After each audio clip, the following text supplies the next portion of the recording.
ಆತ್ಮೀಯ H16 news ಅರ್ಥಾತ್ ಸಿದ್ದರಾಮಯ್ಯಗೆ ಸ್ವಾಗತ. ನಾನು ನಿಮ್ಮ MI ಅಥವಾ ಮಲ್ಲಪ್ಪ ಜೋತಾವರ್. ಆತ್ಮೀಯರೇ, KPSC Karnataka public service commission ಹಿಂಗಂದ ತಕ್ಷಣ ಎಲ್ಲ ಕಣ್ಣು ಏನು ಬರ್ತದೆ ಅಂದ್ರೆ ಭ್ರಷ್ಟಾಚಾರದ ಗೂಡಪ್ಪ ಇದು ಅಂತಾರೆ. ಪ್ರತಿಯೊಬ್ಬರು ಇರ್ಬೋದು, ಪ್ರಾಮಾಣಿಕನೂ ಆಶ್ಚರ್ಯಬೇಕಿಲ್ಲ ಅಂತ ನಾನು ಹೇಳೋದಿಲ್ಲ. ಬಟ್ ಬರೋ ಅಭಿಪ್ರಾಯ ಈಗ ಮತ್ತೊಂದು ಇಬ್ಬರು ನಾನು ಹೊಡೆದಿದ್ದಾರೆ ಅಂತ ಒಂದು ದೊಡ್ಡ ಸಾಧನೆ ಆಗಿದೆ, ಸಿಬ್ಬಂದಿ ನಡೆದಿದ್ದೀವಿ ಅಂತ ಹೇಳ್ತಾ ಇದ್ದಾರೆ. KPSC ತಾಂತ್ರಿಕ ಸಹಾಯಕ ಚೆನ್ನಪ್ಪ ಅಡವಳ್ಳಿ ಮತ್ತು ಹಿರಿಯ ಸಹಾಯಕ ಸ್ವಾಮಿದಾಸ್ ಅವರನ್ನು ಬಂಧಿಸಿದ್ವಿ ಅಂತ ಪೊಲೀಸರು ಹೇಳ್ಕೊಂಡಿದ್ದಾರೆ.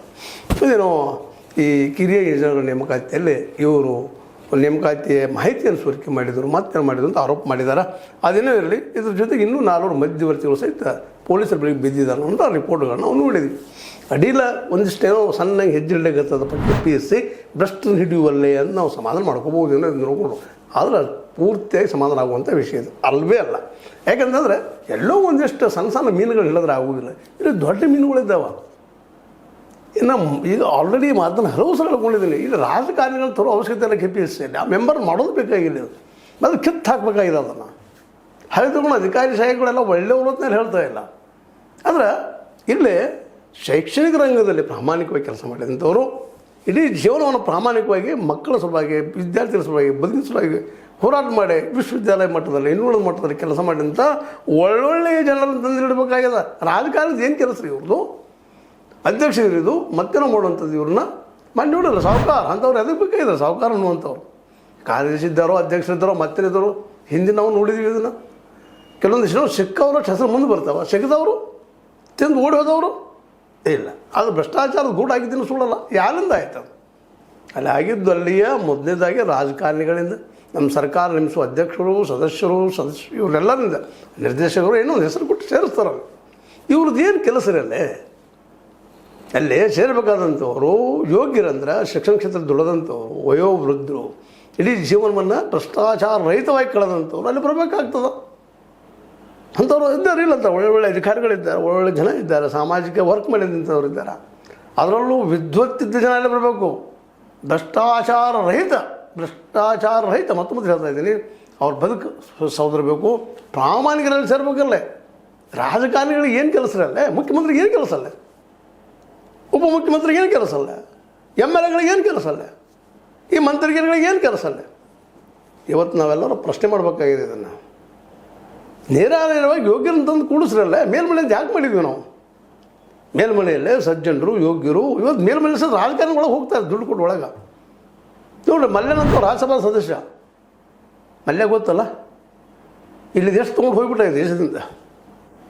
ನಾ ಯಾಕೆ ಮಾತನ್ನು ಹೇಳ್ತಾ ಇದ್ದೀನಪ್ಪ ಅಂದರೆ, ಈ ರಾಜಕಾರಣಿಗಳು, ಬಂಡವಾಳಶಾಹಿಗಳು, ದುಡ್ಡಿದ್ದಂಥವ್ರು ಇವರು ಯಾಕೆ KPSC ಅಲ್ಲ, UPSC ಅಲ್ಲ, ಇವ್ರದ್ದು ಏನು ಕೆಲಸ? ಇದ್ರ ಒಳ್ಳೆಯದು UPSC ಇಲ್ಲಿವರೆಗೆ. ಈಗ ಅಲ್ಲಿಯೂ ಹೆಸರು ಕೆಡ್ತಾ ಇದ್ದಾವೆ. ಆಮೇಲೆ ಬೇರೆ ಪೇಪರ್ ಲೀಕು, ಅದು ಇದು 108.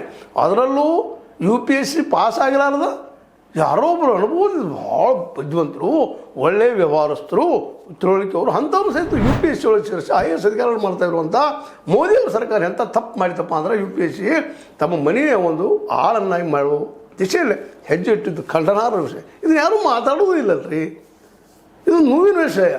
ವಿರೋಧ ಪಕ್ಷ ದೊಡ್ಡದು ಮಾಡಬೇಕಾಗಿದೆ ಅಷ್ಟೇ, ಏನೋ ಮಾಡ್ತಾ ಇದ್ದಾರೆ ಇಲ್ಲ ಅಂತಲ್ಲ.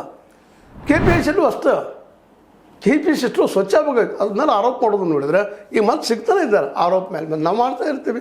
ಸಾಹುಕಾರದಿಂದ ತನ್ನ ಮಗನ ಶಿರಸಲು ಏನು ಮಾಡಿದರು ತಮ್ಮ ಮಗನ ಶಿರಸಲು ಒಂದು ತಮ್ಮ ಇನ್ಕಮ್ ಸರ್ಟಿಫಿಕೇಟ್ ಸಹಿತ ಸಿದ್ಧಿ ಹೋಗಿದ್ಬಿಟ್ರಪ್ಪ, ಕಣ್ಣಿ ಕಾಣು. ಇನ್ನೂ ಅನೇಕ, ಅದರಲ್ಲೂ ಮುಖ್ಯವಾಗಿ ಕ್ಲಾಸ್ 1 ಕ್ಲಾಸ್ 2 ಅಂತೀವಿ ನಾವು ವಿಶೇಷವಾಗಿ. ಅಥವಾ ಈ ಪ್ರಥಮ ದರ್ಜೆ ಆಯ್ಕೆ ಇವರ ಗುಮಾಸ್ತರಾಗಿರ್ಬೋದು, ಅಥವಾ ಈ PTOಗಳಾಗಿರ್ಬೋದು, ಇವೆಲ್ಲ ನೆಲಕ್ಕೆ ಒಂದಿಷ್ಟೆಲ್ಲ ಮಾಡಿ ಒಳ್ಳೆ ನೆಲದ ಸುದ್ದಿ ಬರೋದ್ರೊಳಗೆ ಮತ್ತೆ ಅಲ್ಲಿ ಒಂದು ಪೋಸ್ಟಿಗೆ 1 ಕೋಟಿ 2 ಕೋಟಿ, AC ಬೇಕಾದ್ರೆ ಕೋಟಿ, ತಹಸೀಲ್ದಾರ್ ಬೇಕಾದ್ರೆ ಕೋಟಿ. ಏನು ರೀ ಇದೆಲ್ಲ? ಇದು ಕಾರಣಕರ್ತರು ಯಾರು? KPSC ಅಲ್ಲ. KPSCಯಲ್ಲೇ ಈ ನೇಮಿಸುವಂತಹ ರಾಜಕಾರಣಿಗಳು ಯಾರಿಗೆ ಮಂತ್ರಿ ಮಾಡಲಿಕ್ಕೆ ಸಾಧ್ಯ ಆಗೋದಿಲ್ಲೋ, ಮಂತ್ರಿ ಮಾಡಲಿಕ್ಕೆ ಸಾಧ್ಯ ಆಗೋದಿಲ್ಲ ಅಂಥವ್ರು ಮೇಯ್ದಗಾಗಿ ಬಿಟ್ಟಂಥ ಒಂದು ಆಡಂಬಲ ಆಗಿದೆ. KPSC ಅಂತಂದ್ರೆ ಏನಾಗಿದೆ ಇವತ್ತಂದ್ರೆ, ಈ ರಾಜಕಾರಣದಲ್ಲೇ ಏನಪ್ಪ ಇದು ಮುಖ್ಯಮಂತ್ರಿಗಿರಿಗೆ ಸ್ಪರ್ಧೆ ಮಾಡೋರನ್ನ ಇಲ್ಲಿ ತಂದು ಕೂಡಿಸ್ಬಿಡೋದು. ಮೈ ಯಾರು ದುಡ್ಡು ಪಾಪ ಅಲ್ಲೇ ಈವನ್ ಅಲ್ಲಿ ದುಡ್ಡು ನಡೆಯೋದೇ ಇಲ್ಲ ಅಂದರೆ ಯಾರು ಖರ್ಚು ಮಾಡ್ಲಿಕ್ಕೆ ಹೋಗೋದಿಲ್ಲ, ಕುಂತ ಅಭ್ಯಾಸ ಮಾಡ್ತಾರೆ. ಇಲ್ಲಪ್ಪ ಇಲ್ಲಿ ಪ್ರಾಮಾಣಿಕ ನಡೀತದೆ ಅಂಥವು ಆದವ್ರು ಯಾಕೆ ಕ್ರಿಯೇಟ್ ಆಗ್ತಾಯಿಲ್ಲ? ಇದು ಇಂಜಿನಿಯರಿಂಗ್ ನೋಡ್ರು ಇಂಜಿನಿಯರ್ ಆಗಿರೋ ಕಿರಿ ಇಂಜಿನಿಯರು ಮತ್ತು ಪಾಪ BE ಮಾಡಿರ್ತಾರೆ, ಎಷ್ಟೋ ಎಲ್ಲರೂ ಮಾಡಿರ್ತಾರೆ ಅದನ್ನು. BE ಪಾಸ್ ಆದವ್ರಿಗೆ ಇವು ಸಾಧ್ಯ ಆಗ್ತದೆ. ಅದರಲ್ಲೂ ಇವತ್ತು ದುಡ್ಡು ಹಂಚೋದ್ರಿಂದಾಗ ಯೋಗ್ಯರಿಗೆ ಪ್ರಾಮಾಣಿಕರಿಗೆ ಅವಕಾಶ ಹೋದ್ರೆ ಇಬ್ಬರು ಸಿಕ್ಕರಷ್ಟೇ. ಇನ್ನು ಎಷ್ಟೋ ಜನ ಇರ್ತಾರೆ ಸಿಗೋದಿಲ್ಲ. ಒಂದು ದೊಡ್ಡ ಹಿಂಡದ್ರ ಇಲ್ಲೇ ಜಾಲದ ಒಂದು ಏನೋ ಕಾಲ್ಫಾರ್ಮ್ ಮಾಡಿದ್ರೆ ಅದ್ರ ಹಿಂದೆ ಒಂದು ಪೋಸ್ಟಿಂದ 80 ಲಕ್ಷ 10 ಲಕ್ಷ 20 ಲಕ್ಷ 30 ಲಕ್ಷ ಕೋಟಿ, ತಹಸೀಲ್ದಾರ್ ಕೋಟಿಗಟ್ಟಲೆ, AC 2 ಕೋಟಿ, ಈ ರೀತಿ ಅದರಲ್ಲೂ ಸಬ್ ರಿಜಿಸ್ಟ್ರಾರಂತೆ ಮುಗಿದು ಹೋಗ್ಬಿಟ್ಟು ಹರಾಜಿಗಾಗ್ತಾರೆ. ಮಾಡೋರು ಹರಾಜು ಅಧಿಕಾರಿಗಳು ಮಾಡ್ತಾರೆ ರೀ. ಎಲ್ಲ ಅಧಿಕಾರಿಗಳು ಹಿಂದೆ ರಾಜಕಾರಣಕ್ಕೂ ವಸೀಲಿರ್ತಾರಲ್ಲ ಸದಸ್ಯರು, ಒಬ್ಬ ಸದಸ್ಯರು ಕೋಟ ಅಂತ ಹಂಚಿಬಿಟ್ಟಿರ್ತಾರೋ, ನಮಗೊಂದು 4 ಪೋಸ್ಟ್ ಕೊಡಪ್ಪ, ನೀನು ಒಂದು 3 ಪೋಸ್ಟ್ ತೊಗೊಳಪ್ಪ, ಅವೊಂದು 4 ಕೊಡಪ್ಪ, ಅಧ್ಯಕ್ಷಂಗೆ 10 ಕೊಡಪ್ಪ. ಅದು 10 ಕೊಡೋದು ಏನದು, ಒಬ್ಬೊಬ್ಬರಿಂದ ಕೋಟಿ ವಸೂಲು ಮಾಡೋದು ಹೋಗಿ ಕೊಡೋದು. ಅಧಿಕಾರಿ ಅದರಲ್ಲಿ ಒಂದು 10%, 10% ಕೊಡುವಂಥ ಒಂದು ವ್ಯವಹಾರಗಳು ಇವತ್ತು ಮಾತಾಡ್ತಾ ಇದ್ದಾರೆ ಅಭ್ಯರ್ಥಿಗಳು. ಇದು ಫೇಲ್ ಆಗಿದೆ ಮಾತಾಡಿದ್ದಲ್ಲ, ವಾಸ್ತವವಾಗಿ ಇವತ್ತು ಕಾಂಗ್ರೆಸ್ ಸರ್ಕಾರ ಐತಿ, BJP ಹುಡುಕ್ತಾ ಇದ್ದಾರೆ, ABP ಅವರು ವಿರೋಧ ಮಾಡ್ತಾ ಇದ್ದಾರೆ. ನಾಳೆ BJP ಅವ್ರು ಬರ್ತಾರೆ, ಆಗ ಇನ್ನೊಂದು ಅವ್ರು ವಿರೋಧ ಪಕ್ಷ ಲೆಫ್ಟಿಸ್ಟ್ ಯಾರೋ ಬಂದು ಅವ್ರು ವಿರೋಧ ಮಾಡ್ತಾರೆ, ಅದು ಕಾಂಗ್ರೆಸ್ ಬಂದು ವಿರೋಧ ಮಾಡ್ತಾರೆ. ವಿರೋಧ ಆ ಸಮಯದಲ್ಲಿ ಮಾಡೋದು ವಿರೋಧ ಪಕ್ಷ ಇದ್ದಾಗ ವಿರೋಧ ಮಾಡ್ತಾರೆ, ಆಳದಿಗೆ ಬಂದು ಅವರು ಅದನ್ನ ಕೆಲಸ ಮಾಡ್ತಾರೆ. ಅದಕ್ಕಲ್ಲಿ ರಾಜಕಾರಣಿಗಳು ಬರೋದು ಮೊದಲು ತಡಿಬೇಕು. ವರ್ಷಕ್ಕೊಮ್ಮೆ ಅಧಿಕಾರಶಾಹಿಗಳು ಚೇಂಜ್ ಮಾಡ್ತಾ ಹೋಗಬೇಕು. ಅದರಲ್ಲೂ ನಿರಂತರವಾಗಿ 3 ವರ್ಷ ಅಲ್ಲ, ಒಂದೇ ವರ್ಷ KPSC ಮತ್ತು ಅದರಲ್ಲೂ ಮುಖ್ಯವಾಗಿ ಆಯ್ಕೆ ಸಮಿತಿಯಲ್ಲೇ ಪೂರ್ತಿಯಾಗಿ ಈ ರಾಜ್ಯದಲ್ಲೇ ಅತ್ಯಂತ ಪ್ರಾಮಾಣಿಕವಾಗಿ ಜೀವನ ಕಳೆದಂಥ ಒಬ್ಬ ಪ್ರೊಫೆಸರ್ಗಳನ್ನಾಗಲಿ ಅಥವಾ ಒಬ್ಬ ಒಳ್ಳೆಯ ಚಿಂತಕರನ್ನಾಗಲಿ ಮತ್ತಾರನ್ನಾಗಲಿ ತಂದು ನೇಮಿಸ್ಬೇಕಲ್ಲ, ಪ್ರಾಮಾಣಿಕರನ್ನು ಅವ್ರ ಮೇಲೆ ಕಣ್ಗಾವಲು ಇಡಬೇಕು. ಪ್ರತಿಯೊಂದರ ಬಗ್ಗೆ ಕಣ್ಗಾವಲು, ಯಾಕಂದ್ರೆ ಒಳ್ಳೆಯವರು ಆಯ್ಕೆ ಮಾಡಬೇಕಾಗಿದೆ. KPSC ಕ್ಲಾಸ್ 1 ಆಫೀಸರ್ಪ್ಪ, ಭ್ರಷ್ಟಾಚಾರ ರೈತರಬೇಕಾಗ್ಯದ ಆ ವ್ಯಕ್ತಿ. ಒಂದೇ ಒಂದು ಭ್ರಷ್ಟಾಚಾರ ಸಿಕ್ಕರಪ್ಪ ಅಂದ್ರೆ ಅವ್ರು ಇಡೀ ಜೀವನ ಬಾಧವಂಗೆ ಸಸ್ಪೆಂಡ್ ಮಾಡಿ ಹೋಗುವಂಥದ್ದು ಆಗ್ಬೇಕಾಗ್ಯದ. ಜರ್ಮನಿಯಲ್ಲಿ ಏನದ್ರಿ, ಅಲ್ಲಿ ಅಧಿಕಾರಶಾಹಿಗಳ ಮೇಲೆ ರಿಸ್ಟ್ರಿಕ್ಷನ್ ಅದ, ಫ್ರೀನೂ ಇಟ್ಟಿದ್ದಾರೆ, ಪೇಮೆಂಟು ಚೆನ್ನಾಗಿ ಕೊಡ್ತಾರೆ, ಎಲ್ಲ ಕೊಡ್ತಾರೆ. ಕೊಟ್ಟು ಏನಾದರೂ ಭ್ರಷ್ಟಾಚಾರ ಸಿಕ್ಕರೆ ಅವ್ರು ಇಡೀ ಜೀವನದಲ್ಲಿ ಗಳಿಸಿದ್ರೆಲ್ಲ ಕೊಟ್ಟು ಅದಕ್ಕೆ ಹೆಚ್ಚು ಮಾಡಿ ಮತ್ತು ಜೈಲಿಗೆ ಹೋಗ್ಬಿಡುವಂಥ ಶಿಕ್ಷೆಗಳಿದ್ದಾವಲ್ಲ. ಇಲ್ಲಿಲ್ಲದ್ರಿ, ಎಲ್ಲದೂ ಇಲ್ಲೇ ಎಷ್ಟು ಮಂದಿ ಜೈಲು ಶಿಕ್ಷೆ ಆಗ್ಯದ. ಪಾಪ ನಮ್ಮ ಲೋಕಾಯುಕ್ತ ನಮಗೆ ಹಿಡಿದು ಹಿಡಿತಾರೆ ಅಧಿಕಾರಿಗಳನ್ನು. ಕೋಟಿ 32 ಕೋಟಿ ಕೂಡಿಸರು, 44 ಕೋಟಿ ಕೂಡಿಸರು, ಹೌದು ಹಿಡಿಸ್ತಾರೆ. ಅವ್ರು ಹೆಡ್ಡಾಗಿ ಹಿಡಿತಾರೆ. ನಂತರ ಅವ್ರು ಎಲ್ಲಿ ಆಗ್ತಾರೆ, ಮತ್ತೆಲ್ಲ ಒಂದು ಕಡೆ ಬಂದು ಸೇರಿರ್ತಾರೆ. ಅವರು ಎಲ್ಲ ಡಿಪಾರ್ಟ್ಮೆಂಟ್ ಅದ್ರಿ, ಇದು ಒಂದೇ ಅಲ್ಲ. ಇದು ತಡಿಬೇಕಾಗಿದ್ದ್ಯಾರು ಸರ್ಕಾರ. ಹೆಂಗೆ ತಡಿಬೇಕು, ಅಲ್ಲಿ ರಾಜಕಾರಣಿ ಒಳಗೆ ಮೊದಲು ಹೋಗಿಸೋದು ಬಿಡಬೇಕು. ಎರಡನೇದಾಗಿ ಏನು ಮಾಡಬೇಕು, ಅಲ್ಲೇ ಪ್ರಾಮಾಣಿಕ ವ್ಯಕ್ತಿಗಳಂತಂದು ಕೂಡಿಸ್ಬೇಕು ಶಿಕ್ಷಣ ಕ್ಷೇತ್ರದಲ್ಲಿ. ಅದು ಶಿಕ್ಷಣ ಕ್ಷೇತ್ರದಲ್ಲಿ ಪ್ರಾಮಾಣಿಕದಂಥವ್ರು.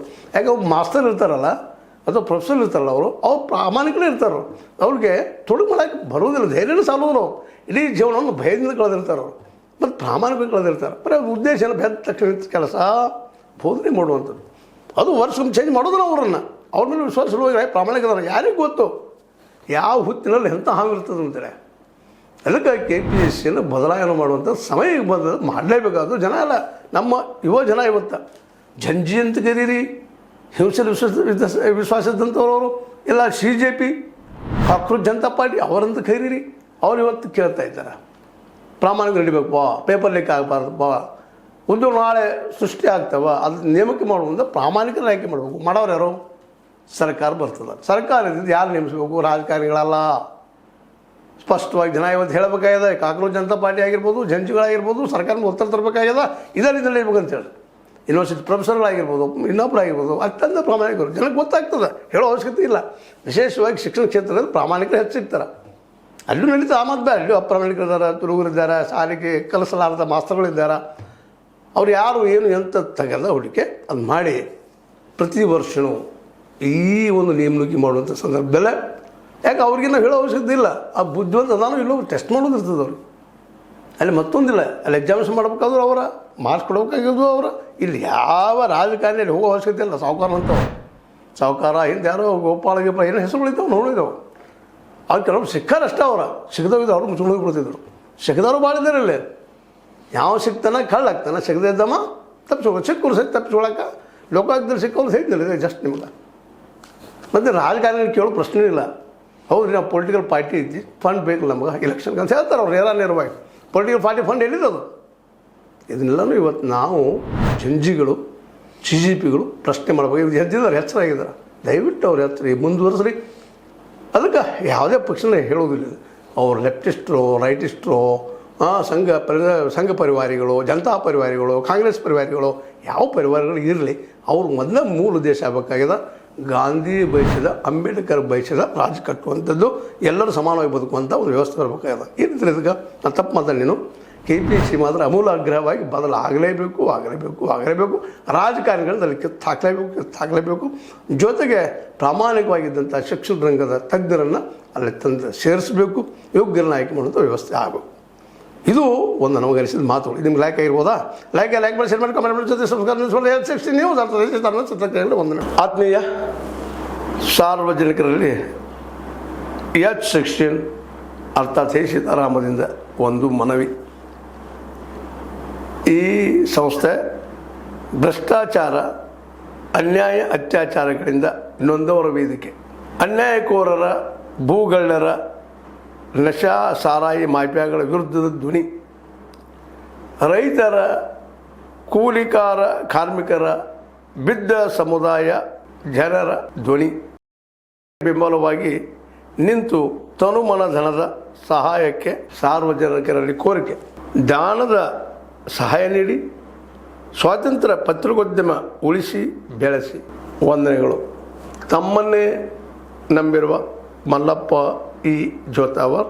ಈ ಕೆಳಗಿನ QR ಸ್ಕ್ಯಾನ್ ಮಾಡಿ ಅಥವಾ ಈ ನಂಬರ್ ಅಂದರೆ 7411402405ಗೆ ಇಲ್ಲ 9686864852ಗೆ ನೀವು ಫೋನ್ಪೇ ಮಾಡಿ, ಪೇಟಿಎಮ್ ಮಾಡಿ ಅಥವಾ ಇನ್ನಾವುದೇ ಮಾಧ್ಯಮದಿಂದ ಗೂಗಲ್ ಮೂಲಕ ಸಹಾಯ ಮಾಡಿ ಈ ಪ್ರಾಮಾಣಿಕ ಪತ್ರಿಕೋದ್ಯಮವನ್ನು ಉಳಿಸಿ ಅಂತ ಮತ್ತೊಮ್ಮೆ ಮನವಿ. ವಂದನೆಗಳು.